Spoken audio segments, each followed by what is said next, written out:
kita punya peran yang cukup penting. Bagaimana kita berkontribusi dalam menata, merancang, membuat strategi, membuat analisa agar suatu pariwisata itu sustain.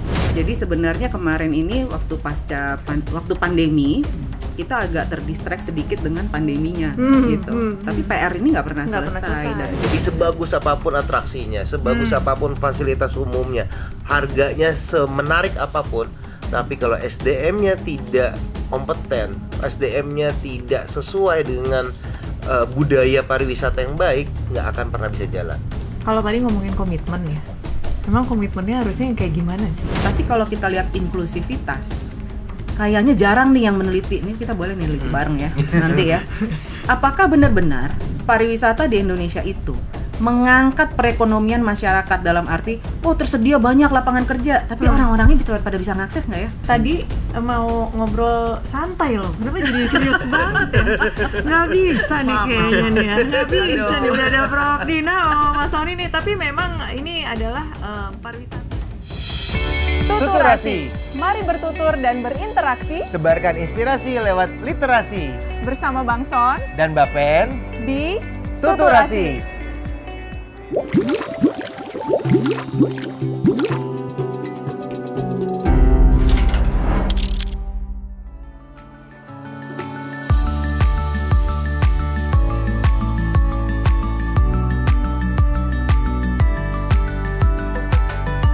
Sobat Tutur, selamat datang di Tuturasi, ruang eksplorasi ide inspiratif bagi publik, penulis, akademisi, dan praktisi, persembahan Prasetya Mulia Publishing.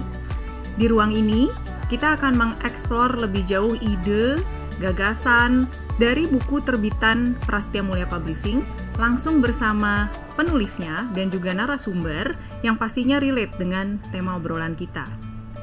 Untuk teman-teman yang baru pertama kali menyaksikan tayangan ini, silahkan jangan lupa subscribe ya, dan juga nyalakan notifikasinya supaya nggak ketinggalan diskusi-diskusi kita selanjutnya. Diskusi kita pada episode ini, saya ditemani oleh dua orang narasumber nih ya, yang berkecimpung dekat sekali dengan dunia pariwisata. Di sebelah kiri saya ada Mas Sony. Halo Mbak Pen. Dan juga di ujung sana ada Prof Dina panggilannya. Halo semuanya dan Mbak Penny. Nah, saya perkenalkan dulu nih, Mas Sony adalah faculty member di Universitas Prasetya Mulia yang juga aktif menulis di beberapa buku ya di Prasetya Mulia Publishing.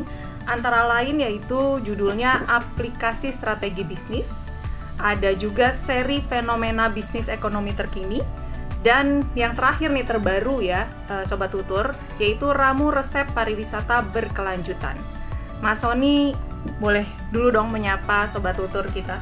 Halo semuanya Sobat Tutur, apa kabar? Semoga semua pada sehat dan bahagia selalu. Oke, kita berpindah ya sekarang Sobat Tutur. Kita kedatangan seorang guru besar di bidang pariwisata nih ya, yaitu Profesor Dina Mutiara Lemi. Beliau merupakan Dekan Fakultas Pariwisata di Universitas Pelita Harapan dan Sekretaris Jenderal Hildikti-Pari atau Himpunan Lembaga Pendidikan Tinggi Pariwisata Indonesia. Sudah ada lebih dari 100 penelitian yang beliau tuangkan dalam berbagai macam karya ilmiah, luar biasa nih Prof. Termasuk dalam buku yang diterbitkan juga oleh Prasetya Mulia Publishing yaitu Formula Pariwisata Indonesia. Sebelum kita mulai Prof Dina, silahkan menyapa juga Sobat Tutur. Halo semuanya Sobat Tutur, apa kabar? Senang sekali bisa berada di sini pada saat ini. Oke, semuanya sehat-sehat ya? Alhamdulillah. Alhamdulillah. Semoga juga Sobat Tutur dimanapun berada juga dalam kondisi sehat. Oke, kita langsung ngobrol-ngobrol aja sama dua narasumber kita. Kalau kita menengok situasi di dunia pariwisata secara global nih, boleh dikatakan sekarang udah masuk ke post-pandemic era ceritanya ya. Karena kita sama-sama tahu bahwa di pandemic era kemarin pariwisata adalah satu sektor yang sangat terpukul gitu ya, lalu kemudian sangat terdampak. Nah, dari waktu dulu pandemi era kita udah selalu ngomong siap-siap nih, harus siap-siap nanti mau ke depan kayak gimana gitu ya. Nah, tapi tidak ada salahnya untuk saat ini, meskipun kita sudah ada di post pandemic era, juga lebih mempersiapkan diri. Kita mau mulai sama Mas Sony dulu deh. Nggak apa ya Mas Sony ya? Silakan. Nggak apa ya Prof ya? Mas Sony dulu ya. Oke. Nah, sebelum kita sama-sama muda loh ini sebenarnya. Sebelum masuk ke apa yang harus disiapin ya, kita perlu tahu dulu siapa yang mempersiapkan dan bagaimana mempersiapkannya. Boleh dipaparkan sedikit nggak, Mas Son? Siapa aja sih stakeholders di bidang pariwisata ini dan kira-kira perannya masing-masing dari stakeholders tersebut itu apa? Oke. Kalau ditanya siapa saja stakeholder, tentunya dalam dunia pariwisata stakeholdernya sangat banyak. Hampir seluruh elemen, seluruh manusia di muka bumi ini adalah stakeholder pariwisata. Namun kalau saya merujuk kepada penelitian Yusuf dan Stella tahun 2021, mereka menggolongkan menjadi 7 kelompok. Yang pertama adalah wisatawan, di mana wisatawan ini terdiri dari wisatawan dalam negeri atau domestik dan juga wisatawan luar negeri. Kemudian kelompok kedua yaitu ada pengusaha atau industri, adalah orang-orang penggiat dan pelaku pariwisata itu sendiri. Dan yang ketiga itu ada kelompok masyarakat dan komunitas. Kemudian yang keempat ada pemerintah, baik itu pemerintah daerah maupun pemerintah pusat. Kemudian yang kelima ada media, yang keenam akademisi, dan yang ketujuh adalah lembaga non pemerintah, NGO atau seperti lembaga-lembaga sosial, kemasyarakatan, dan juga lembaga-lembaga lainnya. Nah, kalau tadi ditanya siapa stakeholder dan apa perannya, perannya sebenarnya mereka punya peran yang berbeda. Masing-masing stakeholder punya perannya masing-masing, punya tanggung jawab masing-masing.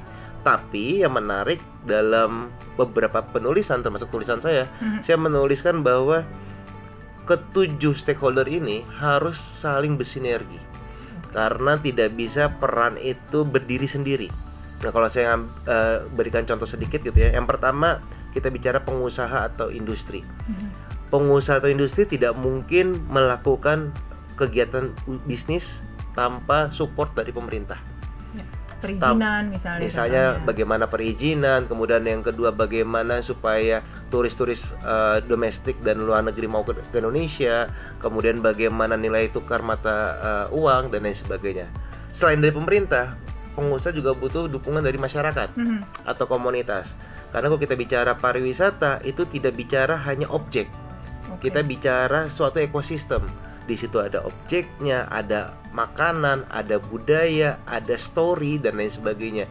Jadi si masyarakat harus juga membangun sebuah objek yang baik, membuat narasi yang baik, membuat makanan yang baik, membuat kriya atau kerajinan yang baik, sehingga si pengusaha ini ketika membawa pengunjung ke suatu objek, si pengunjungnya dapat puas.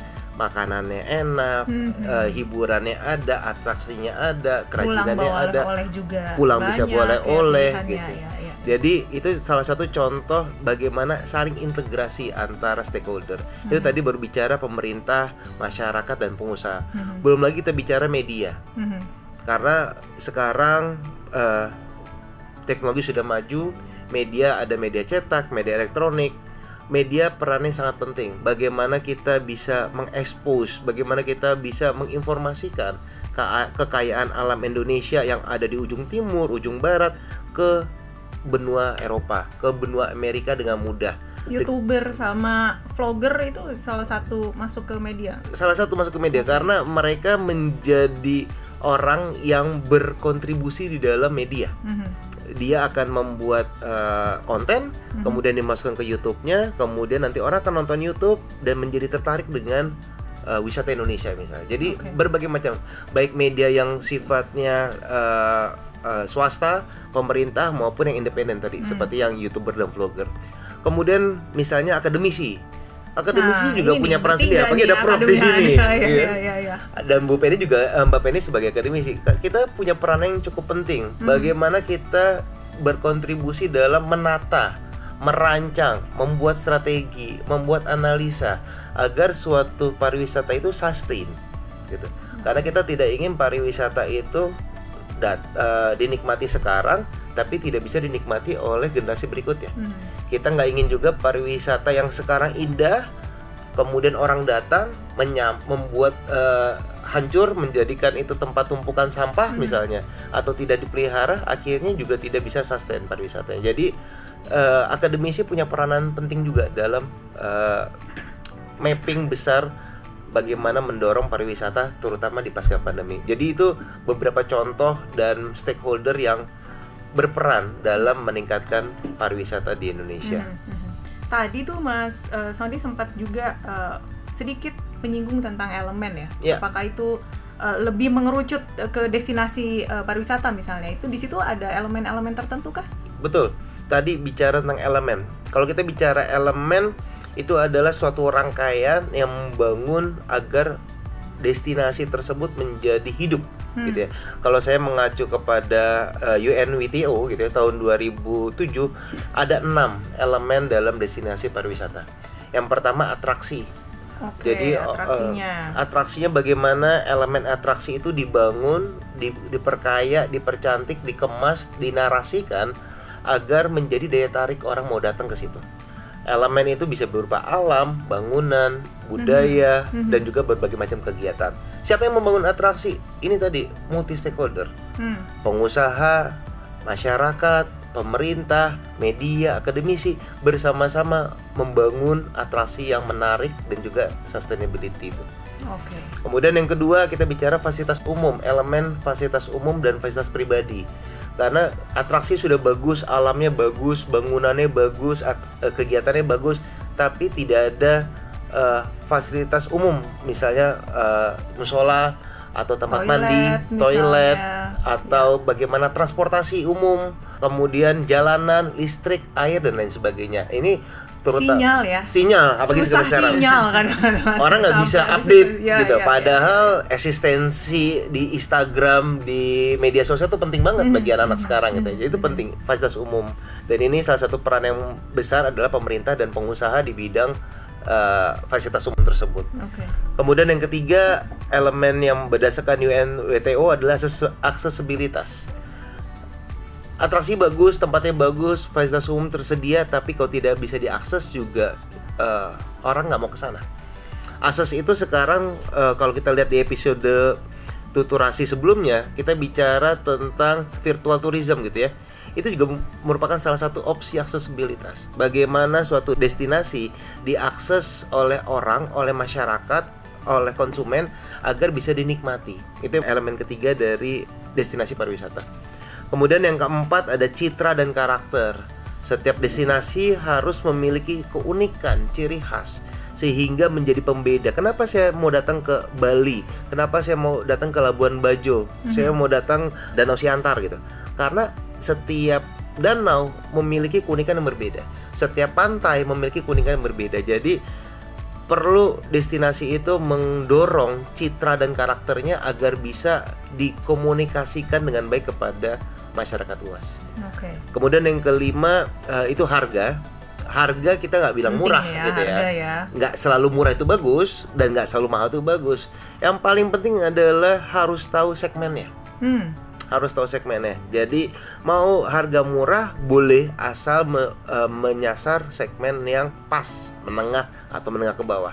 Harga yang tinggi juga boleh, tapi pasarnya harus menyasar yang pas juga, menengah atau menengah ke atas. Jangan sampai kebalik, target marketnya menengah atas, harganya ke bawah.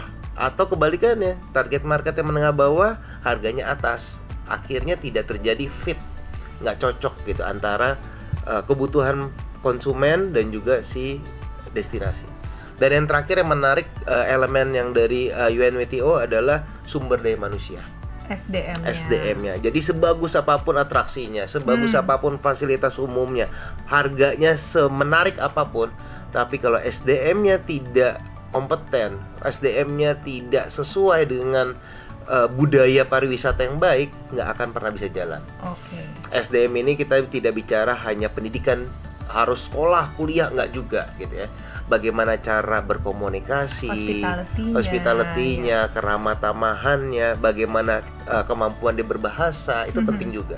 Atau mungkin skill khusus, kemampuan seseorang melakukan guiding, kemampuan seseorang memasak, kemampuan seseorang melakukan fotografi, itu juga skill yang diperlukan di dunia pariwisata dan banyak skill lainnya.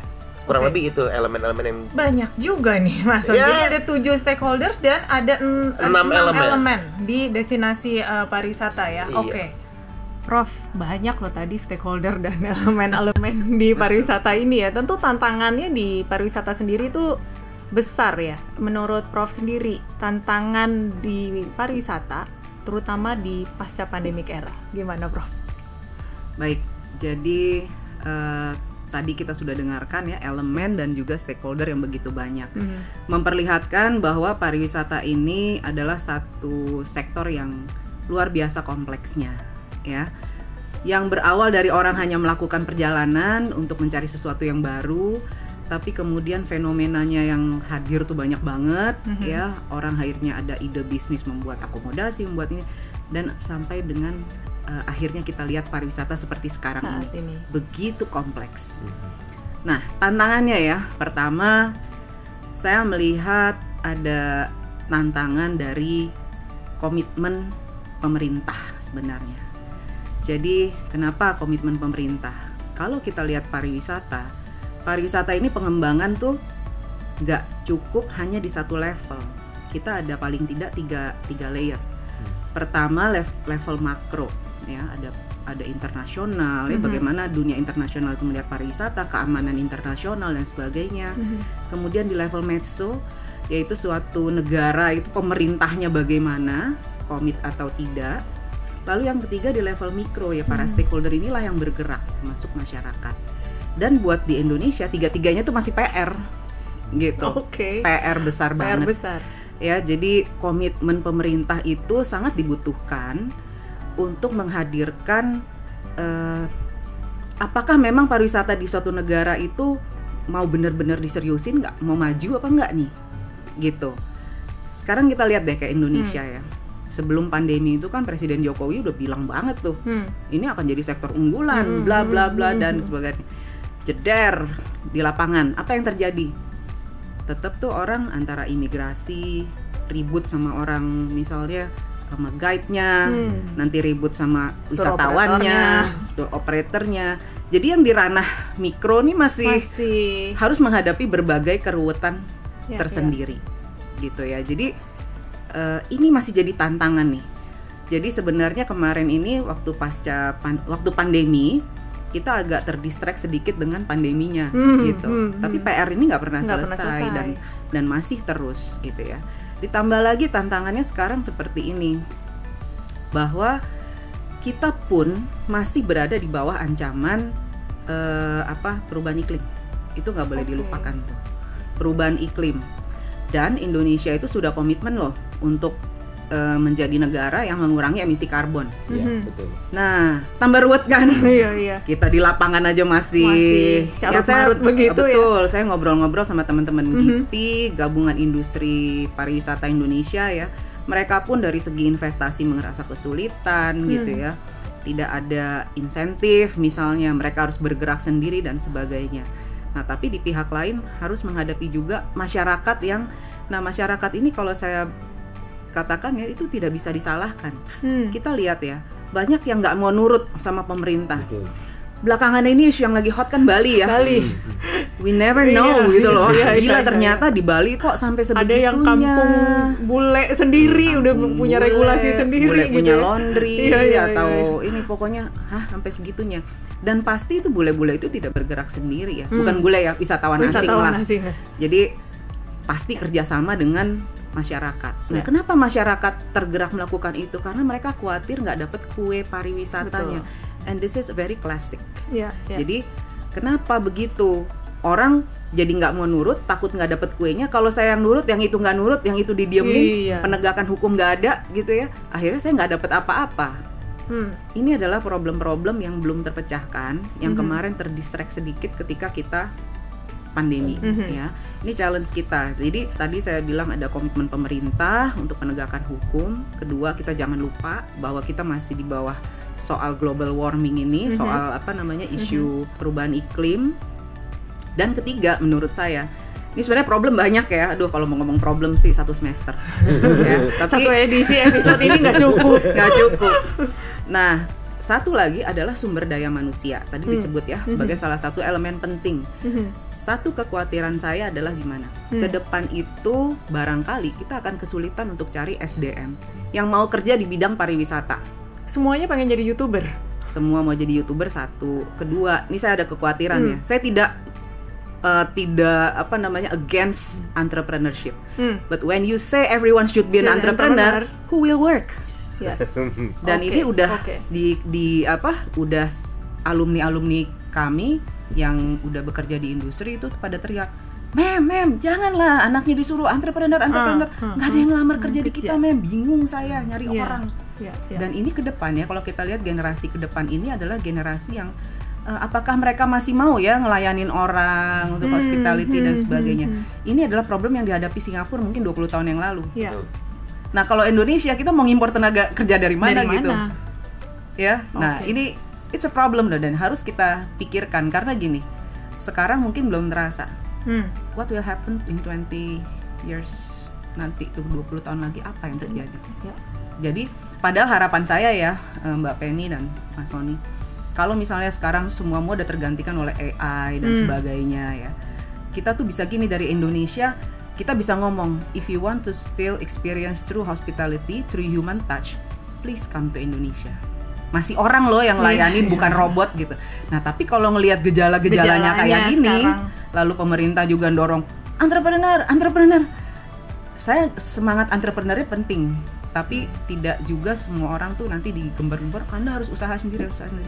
Nanti jadi tetap harus seimbang. Harus seimbang, benar. Kita nggak boleh seperti yang kayak euforia mengenai entrepreneurship ini tanpa memikirkan keseimbangan semua sektor. Seperti apa? Betul. Jadi 3 itu tuh menurut saya tantangan yang benar-benar mesti kita pikirkan. Dan sustainable tourism, suatu konsep yang udah lama banget hingga saat ini belum terwujud. Implementasinya masih belum terwujud. Padahal sekarang kita udah nggak ada pilihan lagi. It's a must. Tidak bisa kita jadikan itu pilihan atau kita tunda-tunda lagi. Gitu kira-kira Mbak Penny. Aduh, berat juga. Soalnya ngundang kesehatan. Problemnya banyak. Tapi Prof, selain problem ya, tentu masih ada opportunity lah setidaknya gitu ya. Ada kesempatan, ada peluang gitu di antara semua problematika tadi yang ruwet tadi. Gimana Prof? Oh, banyak. Kalau kita bicara Indonesia ya, Indonesia itu yang dari dulu kita bilang potensi destinasi, itu banyak banget yang belum tergarap. Jadi kalau kita mau serius ya, Indonesia itu benar-benar menjadi suatu negara pariwisata masa depan. Itu kalau kita mau serius dan komit ya. Sekarang ini di Amerika itu udah mulai menyadari pemerintahnya. Kita harus lihat nih Indonesia, negara yang banyak neglected selama ini ya, baik dari segi macam-macam lah, ekonomi, geopolitik, apalagi sekarang dengan peran Indonesia sebagai memegang chairmanship di ASEAN ya. Nah, ini satu hal strategis yang harus diambil diangkat gitu. Jadi kalau kita bicara potensi, mahasiswa kita sekarang nih yang sedang kuliah pariwisata, asal mereka mau ke daerah aja, gali tuh pariwisata di berbagai destinasi di Indonesia, wah bisa keren banget. Asal memang pemerataan, jangan semuanya di Pulau Jawa lagi, Bali lagi dan sebagainya. Dan di sini saya lihat ya ada satu kebutuhan untuk perubahan paradigma nih. Jadi ini mohon maaf kalau saya ngomong pemerintah ya. Saat ini budget untuk marketing jauh lebih besar daripada budget pengembangan destinasi. Padahal kita udah gembar-gembor promosi ini itu, datang ke destinasi zong. Destinasinya nggak siap. Orangnya nggak siap, akhirnya kecewa berat, ya jadinya Iya makanya salah, kita tuh destinasinya nggak dikembangkan, tapi digembar-gemborkan, marketing begini begitu dan infrastruktur juga nggak dibangun. Ya sorry to say, tadi ngomong salah satu elemen adalah fasilitas di ini. Gini deh, yang lagi hype banget Labuan Bajo. Coba deh kalau ke Pulau Padar. Itu toilet saya datang pertama dari 2 toilet 1 rusak. Ini toilet udah paling basic banget. Waktu saya datang kira-kira 2 bulan lagi, dua-duanya nggak bisa dipakai.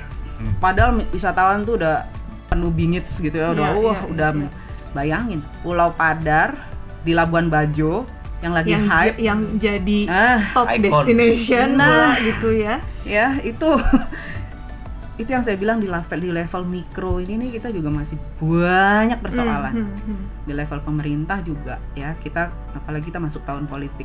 Nah, tapi tadi kita lagi bicara peluang ya, kok jadi masalah lagi sih. Oke, Nggak apa-apa, sorry ya. tenang. Kedua, teknologi. Nah, teknologi itu tadi sempat disebut juga ada virtual tourism. Tapi kalau virtual tourism saya bilang itu hanya sekedar teaser lah kalau orang mau datang ke satu tempat ya, karena pariwisata itu butuh sense of place gitu ya dan sebagainya. Tapi yang benar-benar di luar dugaan adalah untuk industri MICE. Ya. Oke. Industri MICE ini Mbak Penny kan ya, MICE ya. Iya. Awalnya kan orang lihat, aduh, abis pandemi abis nih, orang nggak ada lagi yang mau datang, cukup lewat virtual terus beres. Ternyata enggak loh. Konser Gitu. penuh semua Nah, kemarin. itu dia. 1 jam tiket habis. Iya betul, human is Tiket human. Orang adalah orang, nggak Iya. cukup hanya melihat tatap layar dan sebagainya. Lalu yang kedua, ya, yang menggunakan teknologi yang saya juga baru dapat informasi adalah kalau ada sport event, lalu orang tuh bayar untuk nonton di rumah itu loh.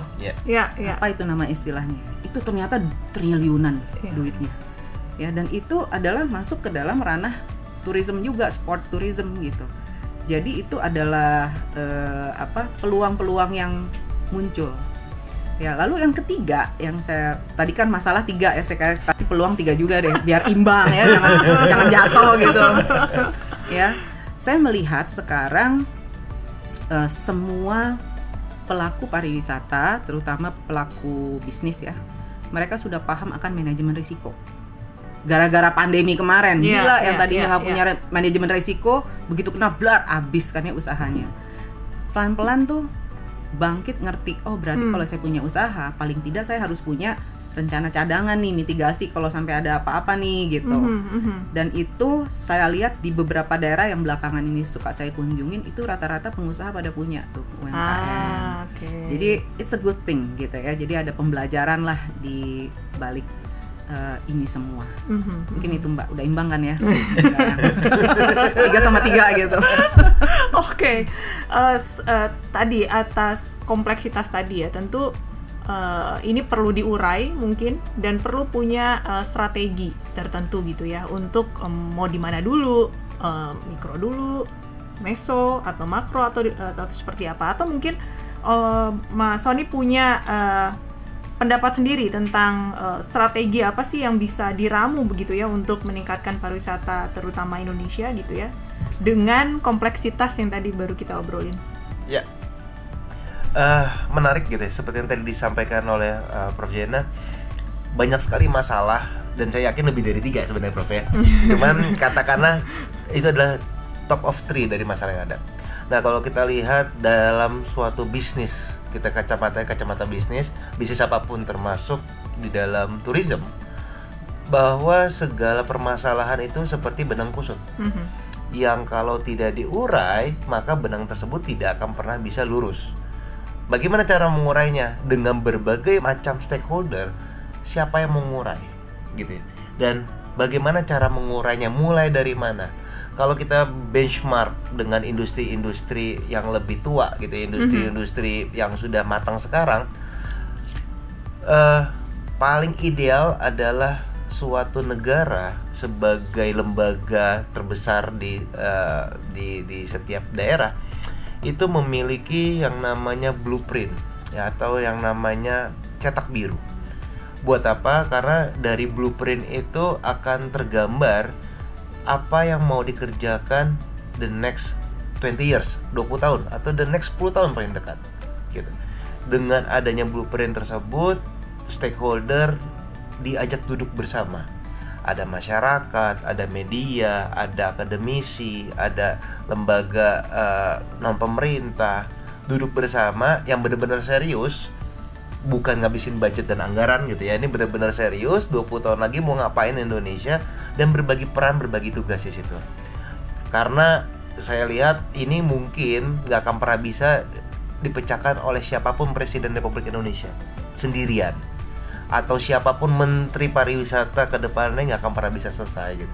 Jadi ini perlu memang rame-rame orang-orang yang peduli dengan pariwisata duduk dan membicarakan apa yang harus dilakukan step by step, lalu bagi peran, sehingga setiap usaha yang dilakukan oleh setiap stakeholder akan menjadi suatu output yang bersama, dampaknya akan menjadi lebih besar. Dan yang menarik kalau nanti saya mau cerita tentang Korea gitu. Saya beberapa tahun terakhir sedang tertarik sekali mengamati Korea Selatan. Bukan karena penyanyi-penyanyinya atau dramanya, tapi karena bagaimana strategi Korea Selatan untuk mendorong pariwisata itu sendiri. Kalau tadi ngomongin komitmen ya, memang komitmennya harusnya yang kayak gimana sih, Prof?